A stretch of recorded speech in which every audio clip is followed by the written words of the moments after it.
Bonjour à toutes et à tous, comme vous l'avez vu dans le titre de cette vidéo, on va aujourd'hui s'attaquer au théorème de Fubini sur un rectangle. Sur un rectangle, pourquoi sur un rectangle en fait alors qu'il y a moyen de le généraliser? Simplement parce que c'est comme ça que je l'ai vu en cours et que c'est une approche qui est, à mon sens, assez intuitive et facile à prendre en main. Donc, en voici l'énoncé. Ce que ça nous dit, en fait, c'est que si on a une fonction f, que j'ai appelée ici f, qui est continue sur un rectangle, c'est-à-dire un ensemble qui est le produit de deux intervalles fermés, alors les fonctions suivantes, sur lesquelles je vais revenir, sont intégrables, et pour tout z appartenant à q, on a que l'intégrale sur q de f de z dz est égale à l'intégrale de a à b de f de x dx et à l'intégrale de c à d de gy dy. Alors, en gros, le théorème de Fubini, ce que ça nous donne, c'est une méthode pour déterminer la valeur d'intégrale qui, a priori, sont pas faciles à calculer, en fait. Parce que là, j'ai un ensemble Q sur lesquels je vois pas trop comment faire. On est habitué à travailler à des intégrales sur des intervalles. Et donc ça, je vois pas trop comment m'y prendre. Mais en fait, là, si vous regardez bien, hein, ça, c'est vraiment une intégrale double. Hein. J'intègre gy dy de c à d, mais g de y est elle-même définie par une intégrale. Et donc, on va se ramener comme ça à des intégrales sur R pour calculer des intégrales dans des espaces à plus d'une dimension. Donc, l'idée de base, comme je viens de le dire, c'est la suivante. Si j'ai une fonction f qui part d'un rectangle, ici je me suis trompé, mais donc c'est le produit d'un intervalle AB et d'un intervalle CD à valeur réelle, et moi ce que j'ai envie de calculer, c'est ce truc-ci. Hein, c'est la valeur de l'intégrale, la double intégrale de f sur R, mais je ne sais pas trop comment y me prendre. Donc ce que je vais faire, c'est que je vais introduire une première fonction que je vais noter petit g, qui va de AB dans R, et qui, à tout x, associe la valeur de f de xy. En gros, ça, qu'est-ce que c'est? C'est simplement geler la variable y, c'est-à-dire que cette fonction-là, elle ne varie que selon x. Y reste, on considère y comme constante, en fait, comme constant. Et maintenant que j'ai fait ça, je peux considérer une nouvelle fonction, g, qui cette fois-ci va de cd vers les réels, et qui à tout y associe l'intégrale de a à b de f de x, y, dx. Donc, cette fonction, en gros, elle intègre f seulement selon x, hein, en considérant que y est gelé, que y est une constante. Et moi, ma question maintenant, c'est, si j'intègre g de y, selon dy, de c à d, hein, et cette quantité, je l'ai appelée i, ce qui revient en fait à faire la double intégrale machin, est-ce que cette double intégrale-ci, est-ce que c'est bien égal à ceci? Ça, c'est la question qu'on se pose. Alors, ce n'est pas toujours le cas. Il existe des fonctions pour lesquelles ce n'est pas vérifié. Mais ici, les hypothèses du théorème de Fubini ici font que ça va fonctionner. Bien, maintenant que cette intro a été faite, je propose que l'on commence en fait la démonstration.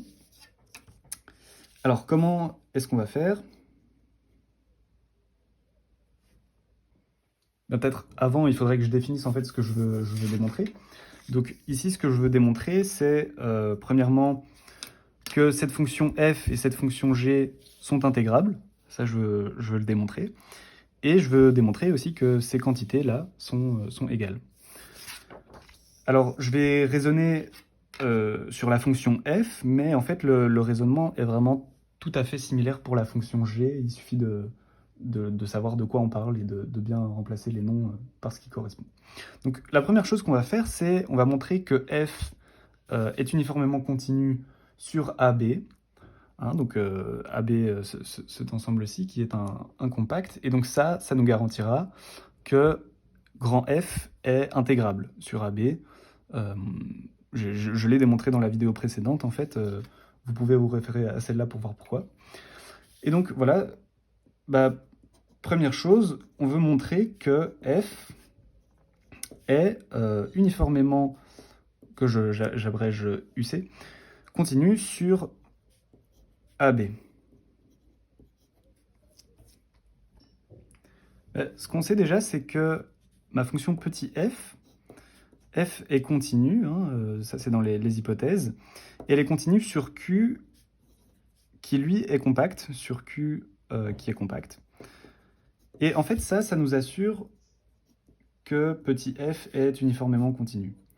Donc de ça on déduit que petit f est uniformément continu, c'est-à-dire que pour tout xy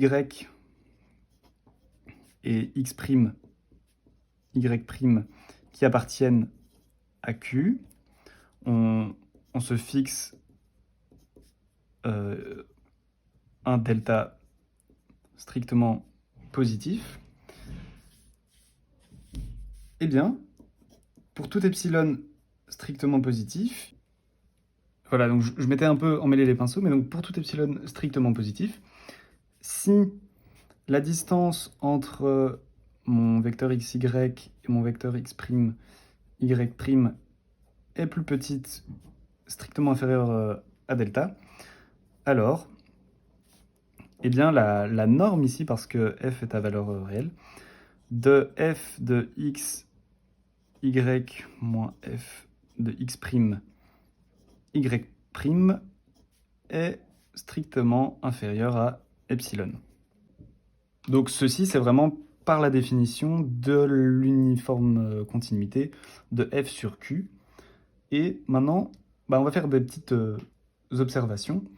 Donc on va poser x et x' qui appartiennent à AB. Et du coup, là, remarquons du coup que pour tout y qui appartiendrait à CD, on a la chose suivante.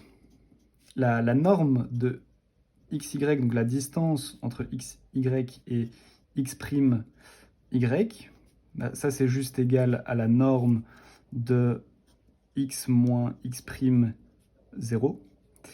Et ceci, finalement, c'est tout simplement la valeur absolue de x moins x'. Et donc maintenant qu'on a montré ça, eh bien on sait que si la valeur absolue de x moins x' est plus petite que delta, alors, par la continuité uniforme de f, on a bien sûr que f de xy moins f de x', y est plus petit. Alors ici, je vais pas mettre epsilon, je vais mettre epsilon sur d moins c. Alors, on peut faire ça vu que d et c ne sont pas égaux, vu qu'on a un intervalle fermé qui n'est pas juste un point.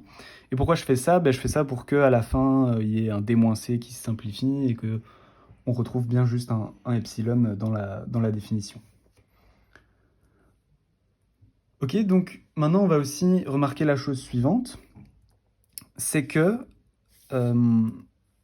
la norme de f, de grand F de x cette fois, moins grand F de x', ça, c'est égal à quoi? Pour ça, je vais vous montrer, voilà, donc là, par définition de grand F de x, ceci c'est égal à la norme de l'intégrale de c à d de f de x, y, dy, moins l'intégrale de c à d de f de x', y, dy. Alors ceci par les propriétés des intégrales, ça vaut simplement l'intégrale de c à d de f de x, y, moins f de x', y, dy. Et ceci, à nouveau par les propriétés des intégrales, je peux le majorer par l'intégrale de c à d de la valeur absolue, et bien de tout ce qui est à l'intérieur, de f de xy moins f de x', y, dy. Et donc maintenant, en combinant toutes ces observations, alors si la valeur absolue de x moins x' est plus petit, strictement inférieur à delta, on sait que donc la valeur absolue de f de x moins f de x', mais ça c'est plus petit ou égal à cette chose-ci, à l'intégrale de c à d de f de xy moins f de x', y, dy. Voilà, ça découle simplement de ce qu'on vient montrer ici. Et cette chose, puisque x moins x' est plus petite que delta, alors ça, je peux le majorer par epsilon, et à nouveau par les propriétés de l'intégrale, toute cette chose-ci, bah, c'est strictement inférieur à d moins c fois, alors c'est là que j'utilise mon epsilon sur d moins c, bah, fois epsilon sur d moins c, hein, c'est là réellement que je majore mon intégrale, à nouveau par la continuité uniforme de f. Bon, et alors, pourquoi ça c'est vrai? Ben, cette chose-ci, c'est un nombre, hein, réellement, on le majore par epsilon, et donc, à tous les coups, là, on intègre juste un nombre, donc ce sera plus petit que d moins c par le théorème fondamental de l'analyse. Et donc ceci, bah, ça c'est juste égal à epsilon. Et là, bah, on vient bien de montrer que, du coup, si on avait x moins x' plus petit que delta, bah, f de x moins x' plus petit strictement que epsilon, et on n'a pas posé d'hypothèse sur x et x', ils sont totalement aléatoires, donc on vient de montrer que f, on vient de montrer que grand f, est uniformément continu sur, du coup, l'intervalle, j'oublie à chaque fois, sur l'intervalle AB.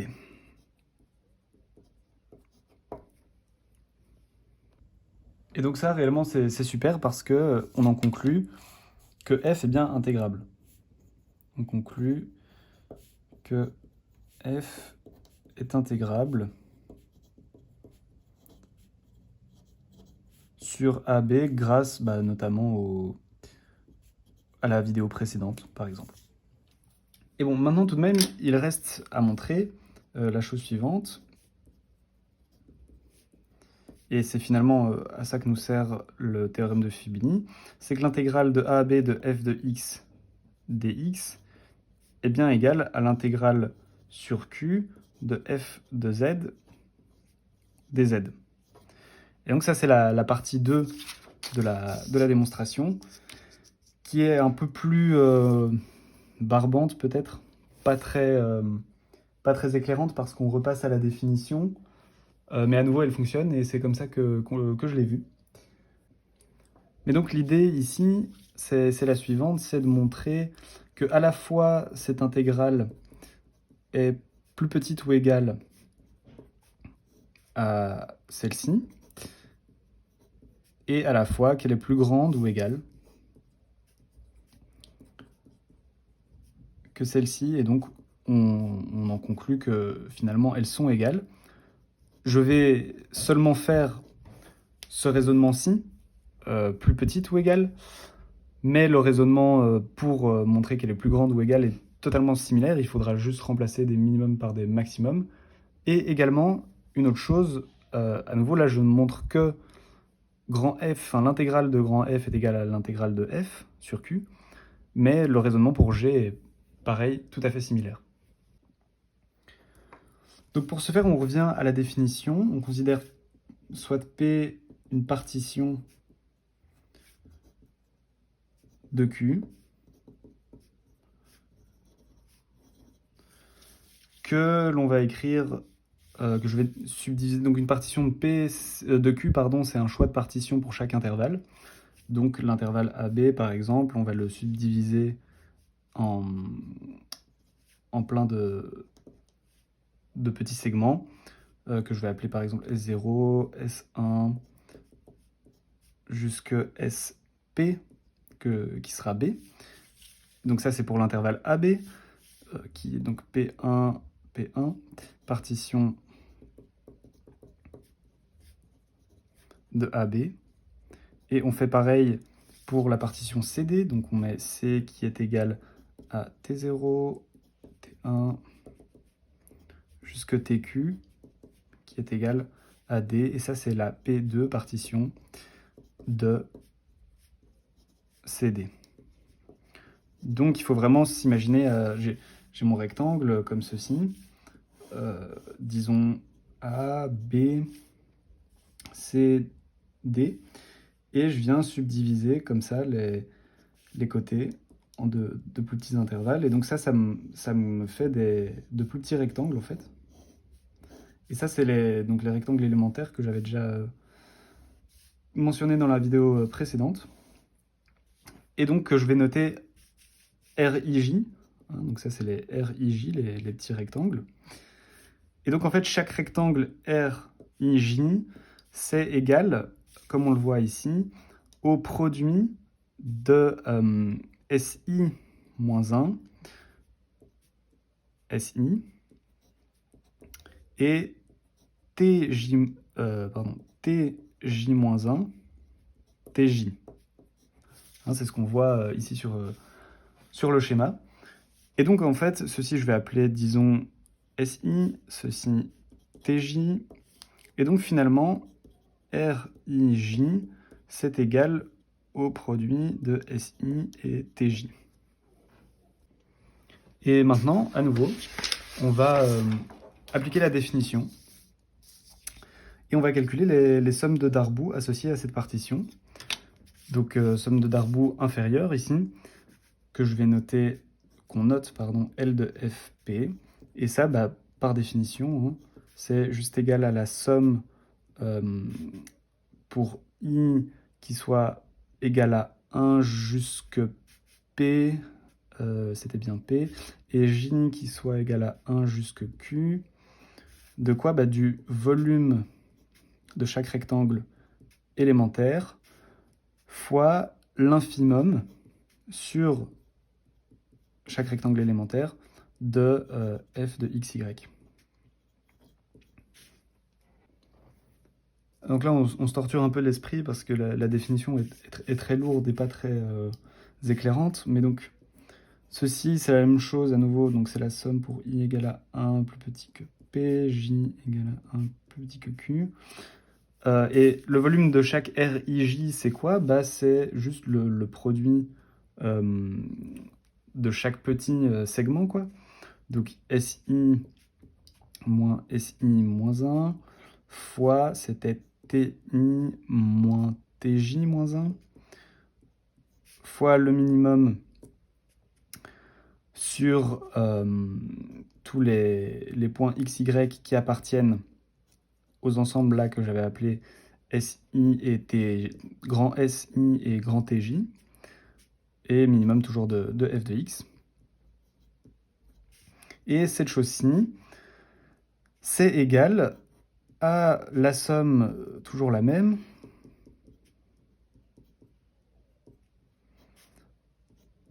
des mêmes des longueurs. Ça, c'est vraiment en fait les longueurs de mes côtés.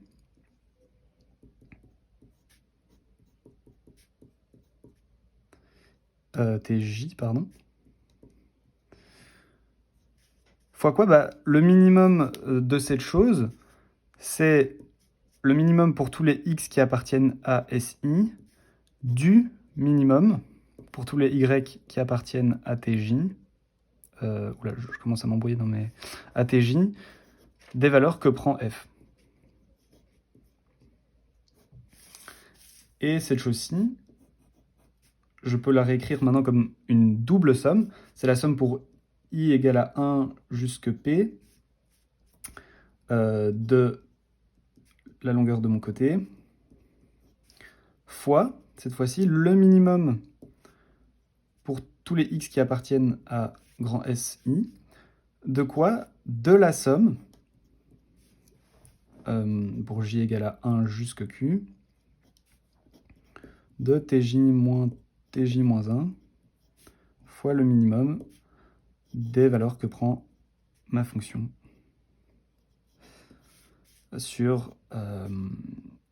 pour les y appartenant à tj toujours.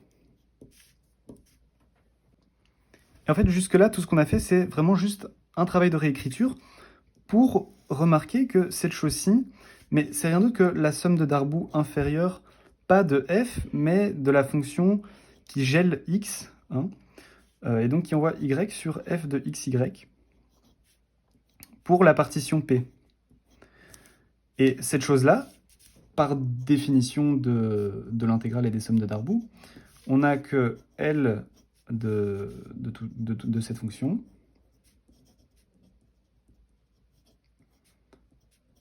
c'est, bien sûr, plus petit ou égal à l'intégrale de c à d de f de xy dy, qui n'est autre que notre fonction grand f de x.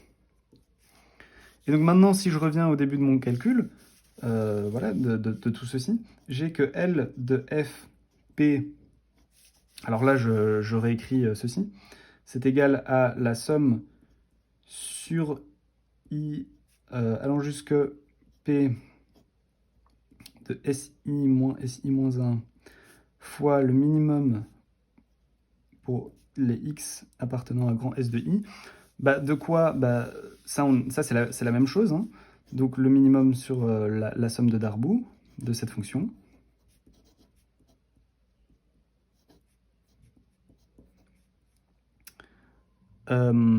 Ok. Pardon, parce que évidemment ça c'est sur la partition du segment sur lequel se trouve y, c'est-à-dire sur je ne sais plus où est ma feuille, mais sur le segment CD. Et donc, ceci, je viens de montrer que je pouvais le majorer, du coup, par la somme sur i égale à 1 jusque p des si moins 1 fois le minimum pour les x appartenant à si bah de f de x. Ça, c'est ce que je viens de faire juste ici. Et bah, cette chose-là, cette fois-ci, c'est égal à L de grand F pour la première partition P1, qui elle-même, à nouveau par les propriétés des sommes de Darboux, est plus petite ou égale à l'intégrale de f de x dx. Et donc là, finalement, on peut souffler parce que ce qu'on vient de démontrer, en faisant tout ce jeu de définition, c'est que, je remets bien ma feuille, c'est que l'intégrale, donc l'intégrale sur q de f de z dz, qui est égale par définition hein, au suprémum sur toutes les partitions des sommes de Darboux de f pour la partition p, qui, à nouveau par les propriétés des sommes de Darboux, est inférieur ou égal à AB fois f de x dx. Hein, ça parce que voilà, ça résulte juste de ici. Cette partition, a priori, ça peut être n'importe laquelle. Et on a cette inégalité-ci, donc elle reste vraie pour le suprémum. Et donc là, en fait, c'est exactement ce que j'avais dit qu'on voulait faire. On voulait montrer que cette chose-là était plus petite ou égale à l'intégrale de AB de f de x dx. Et donc maintenant, si on refaisait tout le raisonnement, mais en remplaçant les minimums par des maximums, etc., bah, on montrerait l'inverse. On montrerait que cette chose-là est plus grande. Et donc, on conclurait qu'elles ont la même valeur, et on pourrait faire pareil avec la fonction g. Et donc, bah, finalement, en fait, on vient de démontrer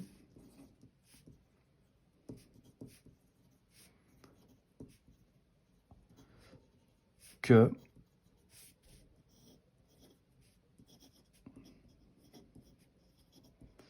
l'intégrale de f de z dz était égale à l'intégrale de a à b de f de x dx. Donc tout en ayant omis la deuxième partie de cette preuve, mais c'est vraiment exactement la même chose, hein, sauf qu'ici, au lieu de...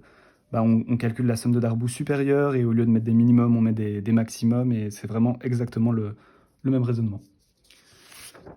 Donc voilà qui clôture la démonstration de ce théorème. Merci d'avoir regardé cette vidéo, et à bientôt.